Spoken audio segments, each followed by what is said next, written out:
de contrats nouveaux, plus ou moins précaires. Enfin, je pense par exemple à l'éducation nationale, où on a des gens qui aujourd'hui sont surveillants et qui sont renouvelés d'année en année dans un truc qui dure au maximum 6 ans. Mais c'est vrai, on en a parlé pour l'opéra, des précaires, etc. Et il y a une autre catégorie de gens qui sont les nouveaux indépendants, entre guillemets indépendants salariés, parce qu'il s'agit des livreurs Uber Eats ou Deliveroo. Et ces livreurs qui, à l'origine, étaient rémunérés sur une base horaire fixe, plus un prix X, je ne sais pas lequel exactement, à chaque livraison. Qu'est-ce qu'a fait Deliveroo ou Uber Eats, qui ne sont que des plateformes? Ils ont remis en cause le tarif horaire. Par exemple, je vous demande d'être disponible de 19h à 23h. Vous serez payé 10 € de l'heure pour être mis à disposition, plus 5 € par exemple à chaque livraison.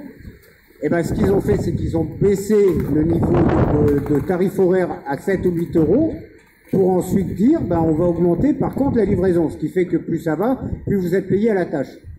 Et ces gens-là sont en réalité salariés d'un seul commanditaire, c'est ou Uber Eats ou Deliveroo pour la majorité. Et donc ils sont en train d'essayer de remettre ça en cause et de s'organiser. Et notamment mardi 12, alors je sais plus, je crois que c'est 14h, mais je suis pas sûr. S'il y a quelqu'un qui sait, il peut le dire. Et donc, ce serait bien d'être solidaire avec eux aussi, quoi. Voilà. Ouais, solidaire. Bravo. Il a raison. C'est le 12, c'est ça? Le 12, on a enregistré. Ouais, et il va y avoir solidarité avec les gens qui travaillent Uber, Deliveroo. Et il y avait une dame aussi, donc je rappelle bien sûr, c'est une agora libre, les chaises, vous pouvez vous asseoir dessus, il n'y a pas de problème, tout est presque rempli en fait comme chaise, on est bon. Et donc il y a cette dame, on m'a dit qu'elle voulait le micro. Oui. Ah, vous pouvez rester assise, il n'y a pas de problème. Hein. Vous voulez le micro? Vous voulez que je le tienne? Comment on fait là? Pierre est debout. Oui, bonjour. Bonjour. Voilà, moi, je n'ai pas beaucoup travaillé dans ma vie à cause d'un problème de santé, malheureusement. Donc, maintenant, je me repose. Je n'ai pas beaucoup travaillé dans ma vie à cause d'un problème de santé, malheureusement. Et maintenant je suis à la retraite. Et j'ai vraiment une retraite très, très minime. Donc, c'est vraiment compliqué pour moi de vivre. Voilà, merci beaucoup. Bravo, madame. Bravo.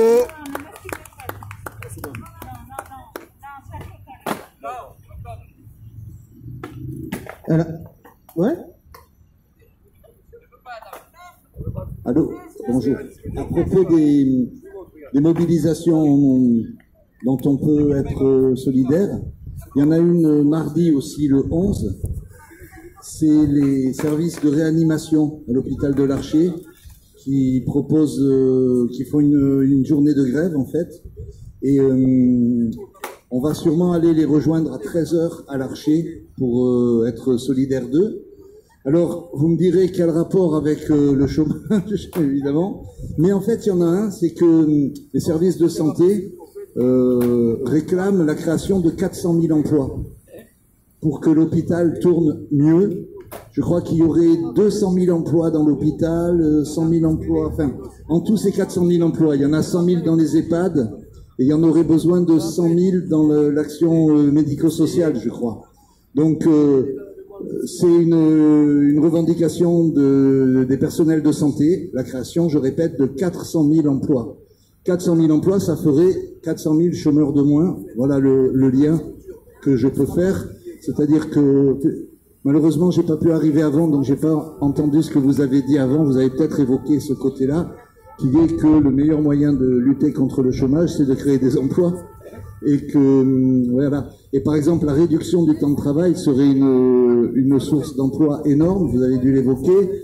Mais voilà, notamment, alors, la santé, pourquoi je parle de la santé, c'est parce que aussi, à cause du fait que l'hôpital est complètement sinistré par les réductions de salaire, les réductions d'emploi, les réductions budgétaires depuis plus de 20 ans, l'hôpital ne peut pas arriver à encaisser tous les gens qui arrivent et qui veulent se faire soigner à cause du Covid. Du coup, par peur que ça soit complètement engorgé, on bloque toute la société. Et donc, pour avoir économisé quelques milliards d'euros, soi-disant, en diminuant les lits, en diminuant les salaires, diminuant les postes et tout ça, en fait, on dépense des centaines de milliards d'euros maintenant pour combler cette crise qui est complètement aberrante, quoi. Voilà. Donc, d'après moi, c'est lié au problème d'emploi, de chômage, de création de postes à l'hôpital et de la société qui est complètement bloquée et qui, donc, comme elle est bloquée, elle va créer encore du chômage en plus et de la misère en plus. Et c'est le moment que choisit le gouvernement pour faire passer une réforme complètement ignoble. C'est vraiment incroyable. Ils ont tout faux sur toute la ligne, à toutes les cases, et c'est faux, quoi. Voilà. Super, bravo, bravo, bravo. Alors oui, pour préciser, oui, on a abordé tous ces sujets, mais tu fais très bien de les réaborder. Déjà pour celles et ceux qui sont en live et qui pourront rejoindre en cours, mais aussi ce sont des points très importants. Les propositions à la CGT, par exemple, on a fait avec les syndicats des CHU de Nice, enfin du CHU de Nice, mais il y a plusieurs sites. On a fait des bureaux d'embauche, donc à l'hôpital il y a du travail, à l'extérieur il y a des chômeurs, embauchés. On a fait de la pub, on a tenu une journée à un bureau d'embauche pour récolter les CV, on a récolté plus de 120 CV, après on est allé déposer les 120 CV à la direction du CHU, en leur demandant une réponse même négative au bout d'un mois. Résultat, il y a eu une embauche, et encore ce n'est pas un CDI. Les camarades du syndicat CGT CHU ou la direction pourront en parler mieux que moi, mais nous en attendant, ça fait quand même énormément de gens qui nous ont recontactés derrière pour nous demander « Et alors, et mon inscription, et mon CV que le comité a dû leur répondre. Désolé monsieur, désolé madame, mais s'ils veulent pas embaucher, ils veulent pas embaucher. Venez avec nous, on va militer, venez avec nous, on va essayer de faire d'autres bureaux d'embauche pour essayer de gagner d'autres emplois. Mais ça rejoint ce que tu disais Jean-Louis. Il n'y a qu'un seul moyen de lutter contre le chômage, et non pas contre le chômage, c'est de créer des emplois. Et créer des emplois, ça peut se faire d'une manière publique, déjà dans les services publics où on en a besoin, mais aussi et surtout c'est une question de démocratie. Si les entreprises sont privées, c'est un patron qui décide. Si les entreprises sont publiques, ce sont tous les citoyens qui décident. On a besoin de train, eh bien on vote et on crée. On a besoin même de police. On a peut-être quelqu'un qui se fait fracasser par son mec à la maison, eh bien on crée, on forme. On a besoin bien sûr dans la santé, on a besoin dans le social, on a besoin dans l'éducation, on vote, on crée.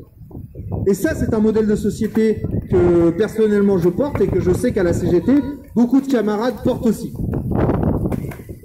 Et comme tu l'as bien dit Jean-Louis, les 32 heures, on les a abordées tout à l'heure, mais les 32 heures permettraient à celles et ceux qui sont déjà en emploi de pouvoir avoir du temps libre, de pouvoir vivre tout simplement. On travaille pour vivre, on ne vit pas pour travailler. Et pour finir, ça permettrait, d'après les experts CGT, de créer 4 millions d'emplois pour 6,8 millions de personnes inscrites à Pôle emploi. Ça ferait souffler. Ça ne sera qu'un début. Je suis d'accord avec vous. Moi, si on m'écouterait, on travaillerait que 10 heures par semaine. Mais bon, faut plus pas m'écouter parce que je suis un peu taré. Bravo. Mais moi, si on m'écouterait, on mettrait la retraite à 40 ans, tu vois, ou on mettrait la retraite, tu sais, de 20 à 30 ans, et après de 50 et plus. Comme ça, on ne travaillerait que de 30 à 50 ans. Mais bon, comme je répète encore une fois, je suis un peu taré. Hein. Il y a qu'un taré pour être animateur au comité privé d'emploi précaire. Alors, je vais aborder un autre point, mais avant ça, est-ce que quelqu'un souhaite prendre le micro tout simplement. Ou peut-être qu'on va conclure, parce qu'il est l'heure. Ok. Qu'est-ce que t'en penses? Ouais, les camarades pensent que c'est l'heure. Jean-Claude, on va rentrer? Allez, Jean-Claude, il a dit, le chef a dit, allez. Donc, merci à toutes et à tous. On rappelle que nous sommes les occupantes et les occupants du TNN. Nous occupons donc pour le retrait de la réforme de l'assurance chômage. Comme l'a dit Jean-Louis, c'est la merde. Et en plus de ça, ils nous en mettent encore une couche de plus. On milite aussi pour une année blanche pour tous les précaires. Non, vas-y, ouais, ça y a pas de problème. Hein. Pour tous les précaires, pour toutes et toutes les intermittentes et les intermittents du spectacle, qui permettrait de faire tourner l'économie réelle et qui permettrait aussi à ce que nos artistes et nos techniciens ne meurent pas de faim, tout simplement.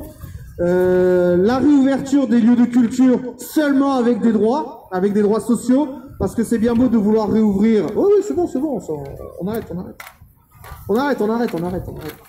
La réouverture avec des droits sociaux, pour pas que il y ait qu'une seule troupe qui puisse jouer et tout le monde puisse pouvoir jouer. Merci au live de nous avoir suivis jusqu'à maintenant. On vous fait des gros bisous à tous. N'hésitez pas à donner à la cagnotte en ligne. Donc on a pu aussi, je l'ai vu là-bas, vous l'avez pas devant la caméra, mais là on a mis une table pour que les gens puissent s'inscrire, qu'on puisse les rappeler, et aussi pour qu'ils puissent donner. N'hésitez pas à nous consulter. Date très importante. Alors on n'a pas les clés parce que ça sera un samedi et le parvis sera fermé, donc on ne sait pas exactement où, mais soit sur le parvis du TNN, soit ici même, le samedi 15 mai, une assemblée très générale pour savoir qu'est-ce qu'on fait, si on continue d'occuper pacifiquement ou si les gens ont d'autres idées. C'est toutes et tous ensemble qu'on prend les décisions. Ça s'appelle la démocratie et à la CGT, on est fiers de l'appliquer. Ciao tout le monde!